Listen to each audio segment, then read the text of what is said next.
Today, I shall be x-raying a skilled artisanship in embroidery work. Odo Street is resplendent in various forms of artisanship.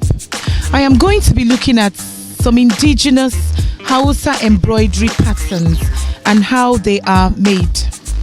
Embroidering is a craft of decorating fabric with needle and thread. Other materials used in the embroidering process are metal strips, pearls, beads, quills, sequins. Embroidering in Nigeria is mostly done on caps, on shirts, on gowns, on coats, on scarves, on blankets, on sheets. Basic stitches of the 5th and 3rd century are still with us today. This is a very interesting machine. First of all, what's your name, please? Muhammad Nasir. Mohammed, thank you very much for agreeing to be interviewed by me. What is this machine called? Whipping machine. Okay, what is the importance of this machine? The importance of the machine, we used to whip materials after being cut by the potatoes. So this is the next process before being sewing the material. Thank you, Ibrahim. So first of all, the first stage is the cutting, Yes. and then all the pieces come to you. Can you show us the pieces that come to you? Examples of pieces that come to you in this next stage of garment making. This is This is the what? What is this? This What is, part of the fabric is this? this is the back of kaftan, long kaftan. Okay, this is the back of a long Kaftan, yes. Okay, This is the pockets, the side pockets. wonderful. This is the side pocket. They are all been whipped now. Okay, these have all been whipped. Yeah. Ladies and gentlemen, you can see the edges of this fabric has been whipped by this whipping machine right in front of you. Can you show us one more part of the fabric that has been whipped? Yeah, these are the trousers. Oh, this is the trouser length. Yeah, one part of the trouser. One part of the trousers that Yeah. has already been whipped around the borders of it. Thank you very much. Did you just say that many of you guys in this craft are from the north? Yeah, Okay, and you were born in, I was born in Lagos. Yeah. were you educated in Lagos as well? Educated in Lagos. I went to primary school, army children's school. I went to secondary school also at Osborne, that is Lado Community High Schools. When I finished my secondary school, then forward my education to Federal Polytechnic Kaduna. So I'm speaking to you, I obtained my national diploma. I'm doing my 1 year IT Okay, you obtained your national diploma in what? in architecture. Wonderful. So you are actually an architect. Yes. So this is just a skill that you are interested in. Do you also make money from this? Yeah, I make a lot of money because this was sponsored me to school. Wonderful. So you've been doing this from what age? Actually, I can't recall. Really? Is that from childhood? Definitely since childhood. Wonderful. So who taught you to do this? Like I told you earlier, is the guy that sit here. That his name is Alaji. Understand? Taught you to do this? Yes. In garment making, embroidery making, is this the skill that you are interested in and that you do best? So actually, this is not the first thing I first started doing. The first thing I first of all did was machine design. That is this embroidering. So later on, I find it so difficult for me. I'd have to change. Understand? By doing hand designs. Okay, so you found the machine design difficult, but you find this much more interesting and easy. Is that what you're trying to say? So actually, you need this aspect of artisanship in arriving at the finished embroidery work. What do you call this in Hausa language? Yeah, we call it Aikehanu. Yes, that is hand design. Hand design. Yeah. So you first of all, There's different kind of Aikehanu. There's one they call Rumi. That is the harder one. There's one they call computer. This one normally they call this one computer because it's somehow easy. Then you can see this one is the thread is kind of thick, and the way they embroider this one is kind of different than this one. Yeah. how do you arrive at this? It's just a matter of imagination. You just sit down and think of what you need. Sometimes we derive the pattern from maths, basically, or From woven mat. yeah, or just get a new concept. Sometimes you might just sit down just thinking of new concepts. Understand? thinking of what should I do that will make different, because there's a kind of customer that will come that will say, oh, I'm tired of this kind of design. I need to change this. I need to change design for me. I need to do something new for me. You don't have option than to think. Understand that to think, what are you going to do? What are you going to do? Sometimes we just sit down and be thinking of how are we going to derive new threads that are going to match your thread. They're going to match the cross. If the owner said he needs matching thread, I'll give him the matching that is white. If the owner said he needs something that will come out like light ash or dark ash, I will give him the contrast color that he needs. Right, thank you. Does the owner get to see his cloth at this stage, or has the owner just believed that you're going to give a very good design? The owner believes that I'm going to give him a nice and good design, because some of the owners, they are not even here. You understand? We didn't even see them. Some of them, they'll just send their boys to bring this kind of to bring the fabric to us. You understand? So the owner believes that since we are customer to them, they know we're going to give them a very nice and good design. My name is Ali Muhammad. Okay, I'm from Roxanne Care Options, and we have a YouTube channel where we feature some artisanship in Nigeria. We're very interested in what you do in this shop, and you're actually doing this with your hands. How easy is this for you, Malam? Is this an easy skill for you? How long have you been doing this? Getting to 25 years. Why are you using your hands to do this? Is this something that machine can do as well, or is it better done with the hand? What is the name of the skill? Kaftani. They call it kaftani or rumi in Hausa. Called rumi or kaftani. Okay. Did you do that with your hand as well? It was hand sewn. All with hand. Okay. With this, can we have a look at this? With this thread. With this thread. Beautiful. How long did it take you to do this neckline? Some 1 day or 2 days. Some are taking 3 days. The first stage is after we sketch It's to pencil like that, sketch it in. Yeah. Yeah. Then you start the embroidery with the hand. Is that what you're trying to say, Malam? Wow, this is wonderful. So, how do you arrive at the color of thread that you use? How do you arrive at this color? How do you choose what color? Is it the customer that tells you, or the customer that for you? Okay. choosing the thread. They say they need this kind of thread, either matching or the one will comes out. Okay, that gives you a contrast. Different. The color of the fabric comes out. Yeah. Ladies and gentlemen, to make a rumi, which is this, the Malam has to spin the thread, which is what he's doing now, to arrive at a thicker thread like this before the rumi can be made. Let's see the procedure.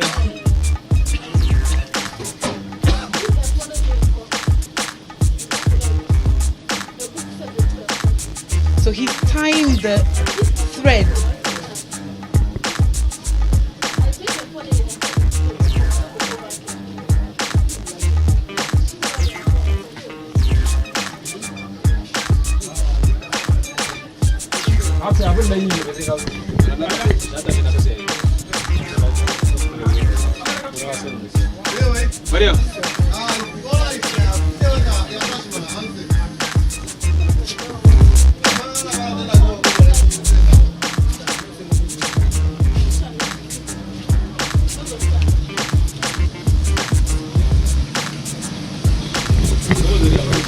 So what the Malam is trying to do is to achieve a thicker thread to enable him do the rumi.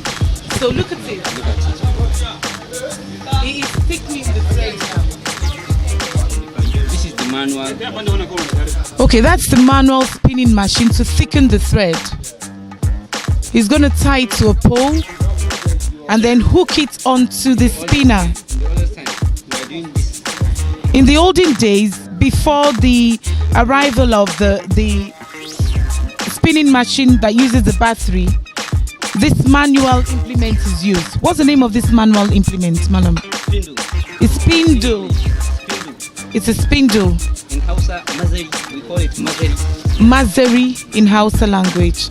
So he's tying it to the tip of the spindle. Look at.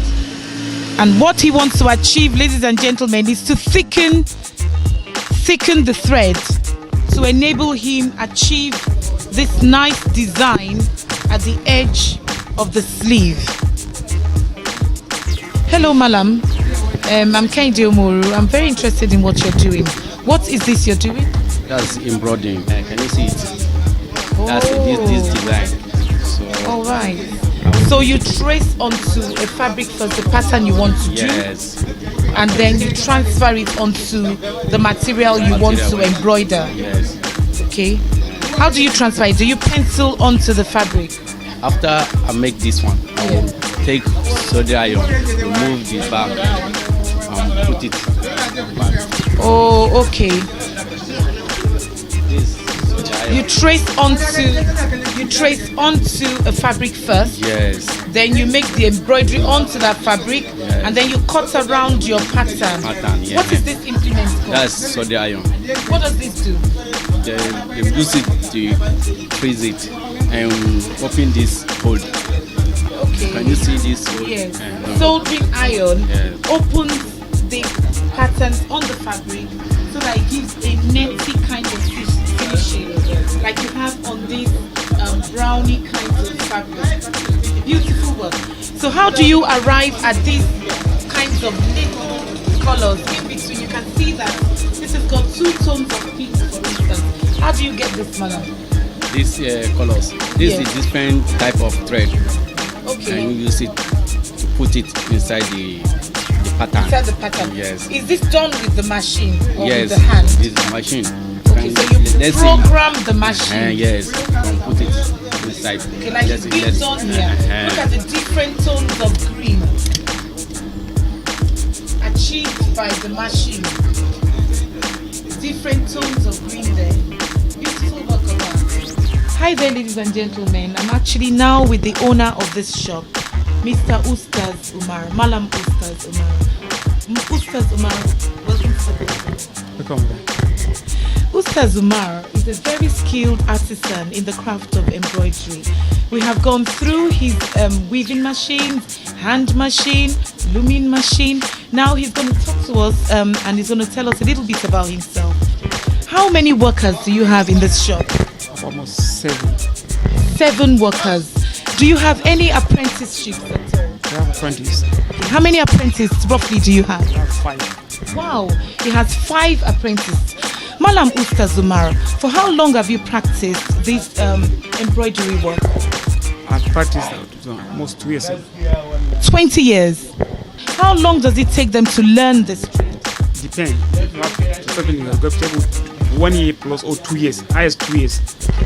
At most, it takes an individual 2 years to learn this job. What do they start with? Say somebody comes to you and says, Malam, I want to learn this job. It would take him roughly about 1 to 2 years. Yeah. Okay. What would that person start with? Where would you start to teach the person what to do? Because the first one, you have to start how they are rolling the machine.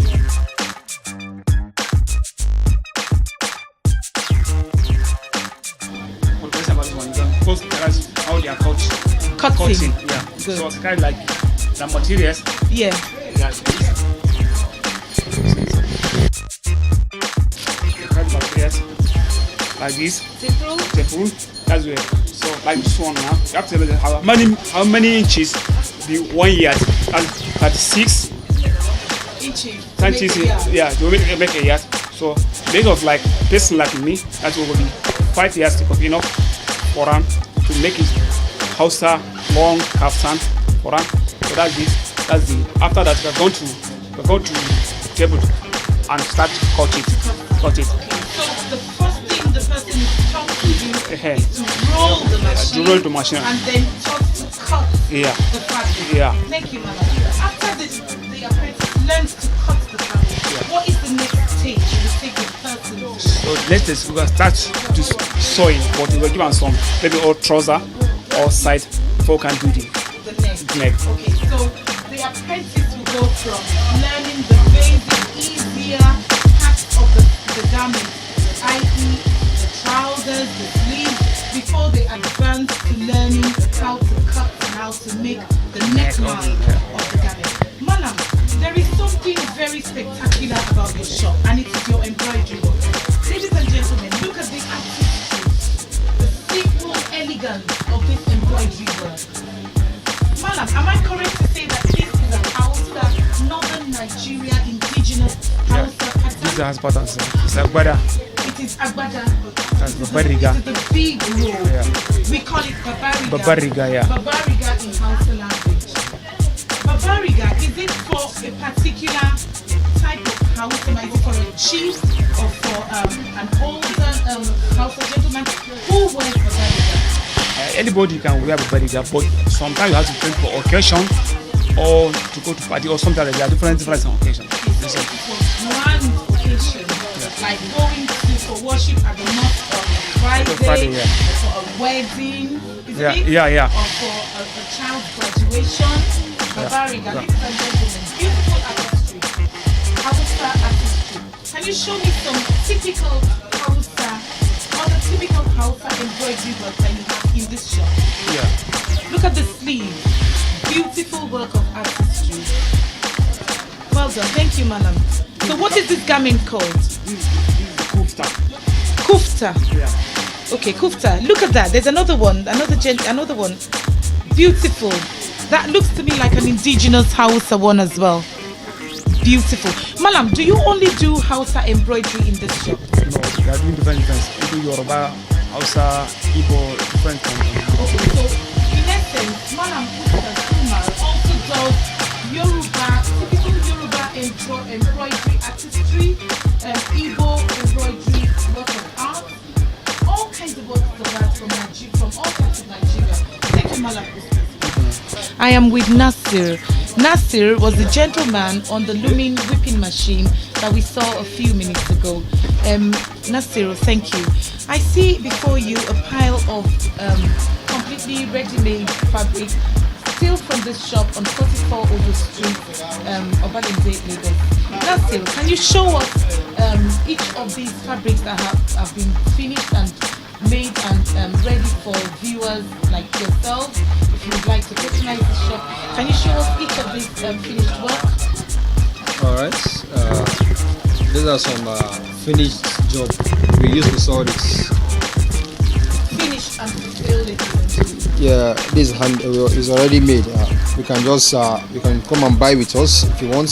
This kupta called by the Hausa. The name of kupta is the one that the president of the nation used to wear. Wow. When he traveled abroad. You can see some. Okay, that's one. I can hold it for you. Yeah, this is another. Or Umar can hold it for us. This is another brown. That's another one. That is a coffee. Is that coffee or chocolate? Beautiful. This is a white. Wow, look at this. Look at that. Look at the intricate design. Yeah. What is this called? Is that, has it got a special name? Yeah, we call it here. It's the new pattern of the design. We call it Osibanjo. Oshibanjo. Oshibanjo. Oshibanjo, is that not the vice president? Yeah, we just named the design after the vice president's name. So because beautiful. So Vice President Oshibanjo, this is a beautiful work of art named after you. Kindly please patronize the shop. It's by one of your constituents of 44 Lagos, Nigeria. Thank you very much. You're welcome. And we see the third one. Yeah. Is it still Oshibanjo? Yeah, it's still because look at this, beautiful. This is the raining pattern now. It's called Oshibanjo. we have many of the Osibanjo because people like the designs and can we have a look at this blue one? Sky blue. Beautiful work of art. Named Oshibanjo. Named after the Vice President of the nation.